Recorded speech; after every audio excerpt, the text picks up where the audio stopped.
Okay, so to conclude talking about the grooming segment for Procter & Gamble, I'm going to return to the position that I was in for the introduction of the company.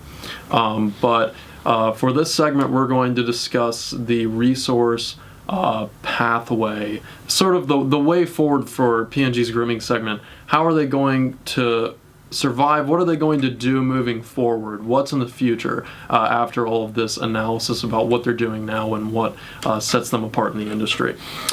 So really, the way forward is the way that these smaller companies like Dollar Shave Club and Harry's are doing business. These subscription-based models that avoid the middleman entirely, because that's where a lot of the cost comes into play in retail. Whether it's any business segment for P&G, for beauty, baby care, and family care, the middleman is really the person that they're sharing a portion of that revenue to.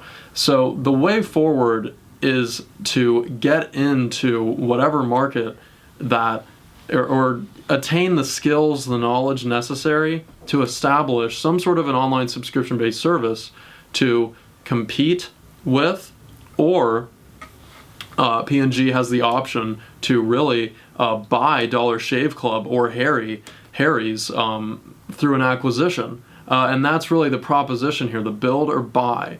Should P&G create a new brand or take one of its current brands like Gillette, which is well known in retail stores around the country and around the world, do they take that existing brand and do they expand on that and build that into a subscription-based service, or do they build an entirely, or do they buy something that already exists like Dollar Shave Club or Harry's, which there's nothing really on that, whether they have considered buying Dollar Shave Club or Harry's, but I don't think it's out of the picture.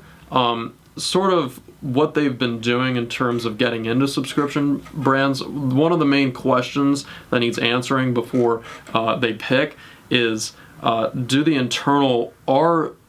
internal resources relevant? And I think the answer to that question is yes, because right now with Tide Pods, in Atlanta exclusively, they're actually starting a subscription-based service with Tide Pods. And so for me, the Tide Pods thing is relatively new. However, it seems to be of success because they're eliminating the middleman entirely and they're getting all of the revenue. So for me, in the build or buy decision, I think it would be more profitable for P&G to build within. I think their internal resources are relevant. I think they have the capital. I think they have the clout with all of their brands, all of their different segments, and I think that's the smartest decision.